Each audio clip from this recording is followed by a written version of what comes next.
घरामध्ये जर भाजी बनवण्यासाठी काहीच नसेल आणि तुम्हाला सुद्धा जर टेन्शन आलं असेल भाजी काय बनवायची, तर ही रेसिपी तुमच्यासाठी आहे। तर ही कांद्याची भाजी मी बनवलेली आहे। चवीला अगदी भन्नाट लागते आणि बनवायला सुद्धा तितकीच सोपी आहे। तर गॅसवरती भांडं ठेवले, 2-3 चमचे तेल, अर्धा चमचा मोहरी, अर्धा चमचा जिरे आणि कढीपत्ता टाकलाय आणि भरपूर सारा कांदा टाकायचा आहे, कारण आपण कांद्याची भाजी बनवते। तर बारीक चिरलेला कांदा मी टाकलेला आहे भरपूर सारा।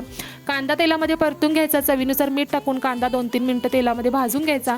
त्याच्यानंतर एक टोमॅटो बारीक चिरून टाकलेला आहे। टोमॅटो टाकल्यानंतर लगेच त्याच्यामध्ये पाव चमचा हळद आणि आवडीप्रमाणे लाल तिखट टाकायचे। इथं मी 1 चमचा लाल तिखट टाकलेला आहे, तुम्ही तुमच्या आवडीप्रमाणे टाकू शकता।